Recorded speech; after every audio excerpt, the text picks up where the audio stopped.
board met in closed session, and there is nothing to report at this time. In the interest of time, I'm going to waive my chair's report. Are there any commissioner matters not on the agenda that someone would like to announce? Seeing none, we'll go to the executive director's report. Before we do that, though, I wonder if I could get a motion to approve tabling our commissioner reports on MTC, Marine Transit, and Smart. So moved. Second. All in favor? Very good. Thank you. We'll go back to item number 6. Thank you. Good afternoon. You have a executive director's report that you can do at leisure. Two quick things to add. Thank you to everyone who came to the county fair, by the way. We had a great booth. We shared info with the public. We had smart safety and fact sheet information, so we were able to kind of cover what they were up to. And it worked very well in keeping our activities present in the minds of the public. The Assembly Transportation Committee was meeting this afternoon at 2:30 to hear SB 595, which is the RM3, Regional Measure 3 proposal. It was removed at the last minute from the committee agenda. The hearing now, which was a public hearing about RM3, is rescheduled for Thursday. So as soon as we get any information on this, we'll share it. This is a very important timeline in getting it out of the assembly, then to appropriations, and then back to the floors to be approved this session by the governor. That's the goal of the region and our representatives. We've been briefing Assemblyman Levine and Senator McGuire on our projects, and they've been fully aware of what we adopted as priorities back in March. Senator McGuire sponsored a briefing. Actually, I have two more. I'll go fast. Briefing last Thursday on HOV lane hours, which Chair and I participated in. We may be discussing a new proposal from MTC on the HOV lane hours to make a tiny adjustment, and we'll talk more about that and probably bring it back to the board for discussion in August or September. We will be in touch with you regarding a meeting in August, perhaps towards the end of the month. Stay tuned for information on that. And we have our next meeting of the Expenditure Plan Advisory Committee for the sales tax next Monday. So this is a presentation of the poll by Brian Godby, a discussion of transit by Marin Transit, and really begins 2-3 months of education with the Expenditure Plan Committee, a 24-member focus group, with members of the public now starting to attend as well, we hear. And so we'll keep you updated. First meeting went well, just a general overview of what the sales tax pays for and where we're headed in terms of considering a renewal or an increase. And the Richmond-Santa Fe Bridge is still third lane, scheduled to open in December. Hearing rumors the schedule is slipping, but it's still scheduled for December. So I will report any firm changes as the months go on that. And that concludes my report.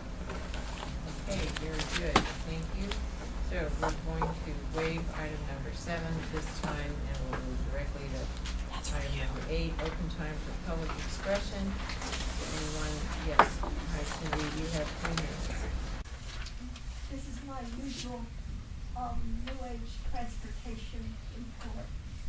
First, artificial intelligence is now in use for vehicle-to-vehicle conversations, apparently for the first time ever in Nevada. Nexon, an Israeli company with an office in San Francisco, makes an app that turns smartphones into dash cams.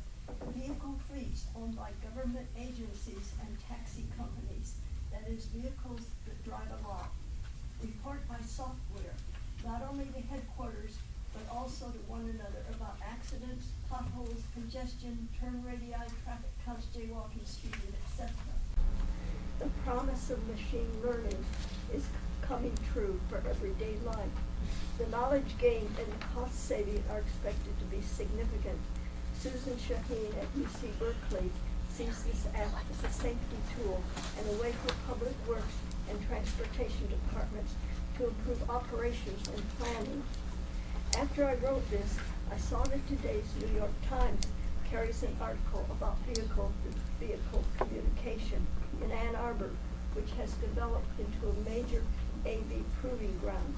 However, the AV communication used there employs radio transmission. Artificial intelligence purists, the Google geeks, predict that radio technology will be too costly to install and maintain. The reliance on software alone is preferable. If Nexar's software performs well in Nevada, that will set the stage for a mammoth controversy. Second and last item. Uber and Lyft may be on their way out. Avis will be maintaining Waymo's self-driving fleet of 600 cars in Phoenix. Apple is leasing a small fleet from Hertz. Avis and Hertz offers vehicle maintenance services that the tech firms don't want to bother with. And Waymo reportedly has a vision for a network of driverless taxis. What happens to Lyft and Avis and Uber when drivers are not required? Partnerships like Waymo Avis would present a formidable nationwide price challenge. Before he was forced out, Uber's CEO was quoted as saying that if Uber had to buy AV technology, their financial margins would be badly impacted, which is probably why he allegedly tried to steal Waymo's tech secrets, a suspicious chain of events now under investigation by federal criminal prosecutors. Meanwhile, TAM has its connection with Lyft, which I think is a good move for now, because TAM will learn much from the experience. Ride-sharing presents a new set of problems, but the broader concept of shared transportation, especially during commutes, is of such critical importance that these first steps with Lyft cannot not be taken. Commissioners and staff are to be commended for their open-mindedness and hard work in venturing to move toward a new vision. End of comment. Thank you, Cindy. Okay, we're going to close public comment now, and we'll move to the consent calendar. Does anyone wish to pull anything from consent? And if not, I would entertain a motion. Consent. Second. Okay, all in favor? Aye. Okay, thank you. Consent carries. We'll move now to item number 10. And I'd like to invite Ryan Case and Jacqueline Brewer, County Council. First steps towards becoming a CalPERS employer. This is an action item, and there are 4 steps that we'll be taking. Good afternoon, members of the board. So we would like to just provide a quick background for your board before considering the recommended actions from our office, the Office of the County Council.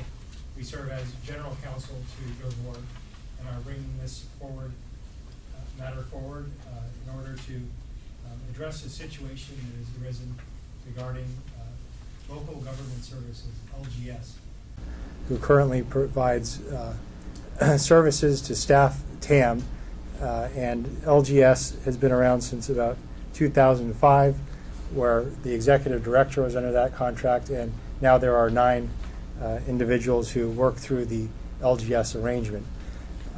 There has been a CalPERS audit of that arrangement, and I will discuss that a little bit in the background as I discuss it here from the board letter.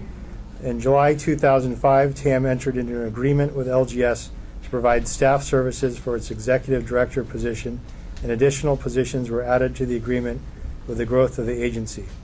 Services provided by LGS include administering employee benefits, CalPERS retirement benefits, medical and dental benefits, etc., providing human resource support, recruiting process, required HR training, etc., and payroll services. In December 2007, after review by an outside human resources consultant, TAM entered into an agreement with LGS to provide the staffing, human resources, and payroll services on an ongoing basis. Now, 12 years since the initial 2005 contract between TAM and LGS, CalPERS issued a final audit report in April 2017, concluding that LGS is not eligible and has never been eligible to enroll its employees in CalPERS. And I should add there that also the Attorney General's office independently concurred with the CalPERS finding on that point. Specifically, the CalPERS Office of Audit Services determined that all employees hired by LGS and assigned to its client agencies are not common law employees of LGS. Rather, they concluded that the individuals are the employees of LGS client agencies. Therefore, the employees should not have been enrolled in CalPERS under LGS. On June 23, 2017, affected individuals, meaning those 9 individuals who have worked at TAM through LGS, received a letter from CalPERS stating that their service credits were at risk, and they also received a copy of a letter from CalPERS to LGS stating that, quote, CalPERS, along with LGS anticipated cooperation and that of CalPERS contracting agencies, can correct the reporting status of most of these individuals to preserve their accrued service credit. We can collectively accomplish this by entering into a reallocation agreement, a sample of which is enclosed, under which the service credit and associated assets and liabilities for individuals who are the common law employees of a CalPERS contracting agency will be reallocated in CalPERS from LGS accounts to that agency's account. These individuals will maintain all of their previously accrued service credit. So the Office of the County Council has very carefully looked into this proposed means of accomplishing a way of preserving accrued service credit and pretty much fixing this reporting mistake, looking back to 2005. So we have prepared a number of recommended action items towards that end. I can walk your board through those action items. Item 10A, adopt the resolution of intention for TAM to enter into a contract with CalPERS for retirement benefits as described below. And that is the first step in contracting with CalPERS. It's not binding, but it's something that will be a resolution of your board working towards another meeting where you would consider adopting the contract. Item 10B, authorize board president to execute reallocation agreement and instruct the Office of the County Council to present the signed CalPERS resolution, the signed CalPERS reallocation agreement to LGS's Executive Director, Richard Avert, and to set a 14-day, which is July 24th, 2017, deadline for response. And a key aspect of that reallocation, which our office supports your board signing, is finding that consistent with the audit, TAM is the common law employer of these individuals. Item 10C, authorize the Office of the County Council to hire outside human resources consultant for retirement issues. Contract not to exceed maximum cost of $25,000. And as outlined in the discussion section of my memo here, that is important to avoid so much as the appearance of a conflict of interest, to have an independent human resources expert look at the retirement benefits that your board will be considering. And we will engage that board and engage that expert through our office and have that consultant available to consult with your board at future meetings. Finally, item 10D is to direct the Office of the County Council to seek to renegotiate contractual relationship with LGS and RGS to provide for changes as CalPERS contracting advances. Note, any final agreement will be presented to your board for final approval. So the reallocation agreement requires LGS's signature. We are going to be approaching LGS for that signature under item 10B, and item 10D gives County Council some flexibility to start negotiating with LGS and winding down the RGS and LGS contracts. So those are the items we recommend, and I'd be happy to answer any questions. Great, so I'll just say we're going to do questions, we'll call for public comment, we'll have deliberation, and then a vote on the 4 different action items. So with that, I'd like to open for questions from the board. Are there any questions on the item? Okay. Seeing none, I'd like to mention then that I received a letter from Dick Tate of Mill Valley with questions and comments, and that letter was distributed to the full board for their review. Yes, Commissioner First. Forgive me, early when we began this agenda item, I probably should have spoken up. I wanted to disclose that I am on the Police Council for the Central Marin Police Authority. Central Marin Police Authority contracts with RGS, Regional Government Services, for certain Human Resources Services, but there is no actual conflict with my hearing this agenda item today. Thank you for reminding. Same for Mill Valley, we contract with RGS, separate from LGS for Human Resources Services. We all have to make that as well. Yeah. Centerville contracts with RGS for our director plans. Our company. Larkspur contracts with RGS for interim city clerk and HR services. Thank you all. Go ahead. Planning director, Fairfax temporary. But none that I'm aware of. Okay, very good. All right. If there are no further questions or public comments, Actually, yes. I apologize, we probably should have brought this up earlier. Just to make it. We're going to incur costs. You mentioned 25,000 HR services and some other services. I guess I'm sitting here thinking about the agreement we have with LGS, and it strikes me that we're going to incur these costs because they either misrepresented the nature of their service, or something transpired, really not at our fault, but rather perhaps theirs. And so I'm wondering if there's any way to recover from LGS all the additional costs we're going to incur for human services, contract, mediator, this and that, the direct costs. And I'm not talking about unrecorded. So that would involve an analysis of causes of action against RGS, and we'd be happy to consider those and consult with your board in closed session as appropriate regarding those matters. So I'd be happy to move the four suggestions. Do we need to vote on them one at a time? Pardon me? Public comment. They're one in each. Did she dance? Yes, I did. Sorry, And I sorry. said senior. Yeah, it's his fault. I've moved the 4 items. I'll second. Okay. I'd like to just make a comment. Before we vote on this, I just wanted to thank County Council for the very clear explanation about the decision that was made by CalPERS and the Attorney General. This isn't just a case of switching employees from one agency to another. It's actually more complicated than that, and it was the opinion of both and tell me if I'm saying this wrong, but it was the opinion of both CalPERS and the Attorney General's office that the employees should have been TAM employees all along. And I think that really informed me as to how to look at this, because it is not simply a case of us having the ability to maybe change things easily the way we might want them.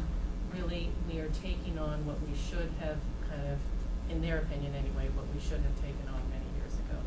So my vote on these particular items is coming from that point of view that this is how we can rectify what the Attorney General's office in CalPERS says we should have done many years ago.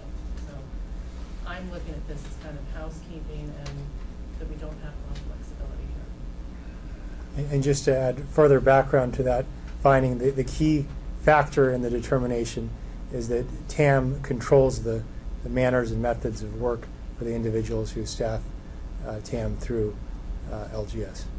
Thank you. I'd like to comment on that as well.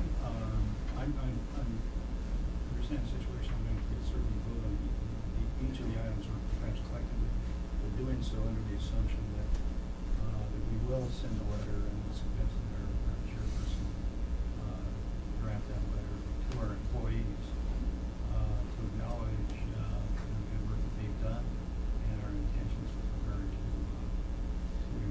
making this comparable, I'll say, situation, so that they're not overly concerned, somewhat I suspect, not overly concerned about the loss of credit. Something to you draw, but the employees are doing what they can, and we owe that to them.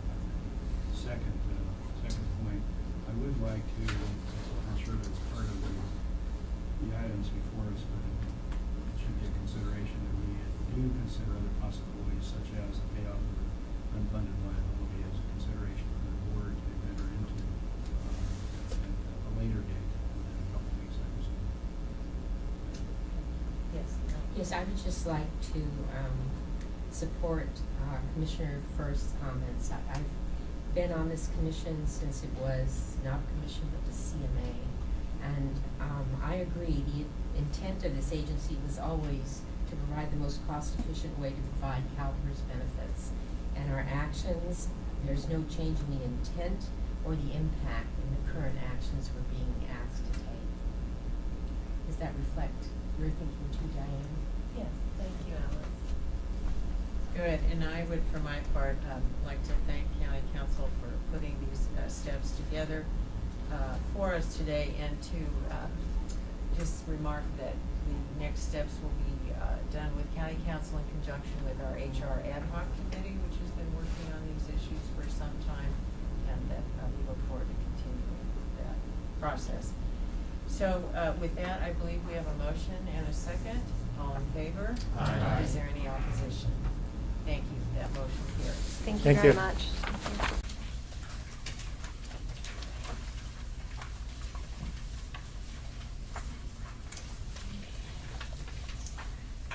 Okay, we will move now to item number 11. That's on our agenda today, release of the strategic vision plan. That's the public review. Yes,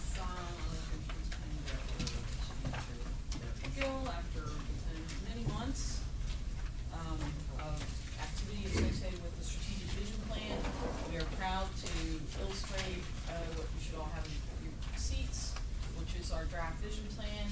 Our intent is to release this for a 60-day comment period. Derek's going to just very briefly go through what's included in the report. Wonderful. Good afternoon, Commissioners.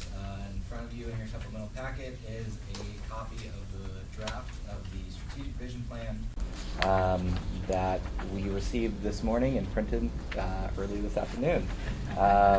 So there are a couple spelling errors in here that will be corrected before we distribute to a wider audience. But overall, starting on page 4, we have our table of contents, which gives a quick overview of the plan of action in the report, and then some information about the existing trends and commute behaviors of Marin residents, citizens, and workers, as well as visitors, and then the public participation and outreach section, which details our extensive surveys with 3,600 individual responses that were screened out from IP addresses, as well as our transportation vision, and then the path forward, how do we get there.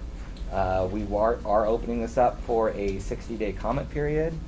We will distribute this report to our technical advisory committee, our citizens oversight committee, and a wide range of elected officials and engaged public, including those who responded to the surveys in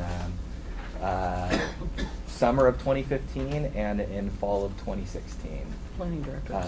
And our Public planning works directors and public works directors and city staff as well, and transit operators. Transit operators. So a wider range of engaged partners in with TAM. I would pay special attention to Chapter 5, which is the moving forward, which contains up-to-date information about SB1 as the time it was written earlier this month. With that, I'll turn this over to the board chair. Are there any questions or comments from the commission? Well, we just received it, but if there are any initial questions or reactions? The photographs are great. Yeah, I was just gonna say visually it's striking, and it looks like there is a ton of really great information in here, and I look forward to reading it at my leisure. Great. Please, Greg. When does the 60-day comment period begin? We're going to try and distribute this by Wednesday of this week, and we'll request comments back by September 22nd, which is approximately 60 days. So this will be on your website? Yes, we will absolutely. distribute it website and on email as well. Jared, can you just tell me on figure 7, this congestion, The hot commute spots. roads, where is the data from this? Because I can't believe that from the bridge all the way up to San Rafael Avenue that there's no PM congestion. Yeah, that's one of the corrections to this 28. map. It needs where- a massive correction. Yes. Massive. There will be a massive correction on page 28. Yeah, these are some outdated travel count information, not representing our updated travel Great. behavior, and we will correct that image before Wednesday. Okay, thank you. Good catch. Yeah, that is something for us. Staff will pour through the document before Wednesday and make sure there's no other anomalies with the other information reported to you. Printed at 12:20 p.m. today. So. So it'll be coming back to us after the end of the 60-day comment Correct. period, and we'll be able to discuss it after we've all had a chance to read it. Yeah. Yeah. Great. And that can be a 2-month process also. We can don't go wanna through discuss it. for 2 months. Okay, fine. We'll bring it back. We hope in September, but it could be October. But I just have a question. Does Larkspur warrant a label on any of the maps? Should we vote on that? Where? I know we didn't get, we only got the ferry connector as a picture. Do you really want a board vote on that? Really? No, it's That's the wrong way. just a Yeah, comment. Sam and Okay. Selma too. On at least one of the maps, let's get Larkspur on there. and San Anselmo. Very good. And all the other cities too out here. Okay, any other comments, questions? Okay, well, happy reading, everyone. Before I adjourn, I just want to thank the board for your hard work today.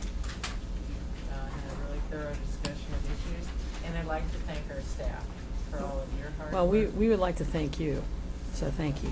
This is very important to us, and we have been working hard on behalf of the board up till a few weeks ago, and so we are very, very grateful you took these steps to assure us of what's a very harrowing situation for many of us, so thank you much. Understood.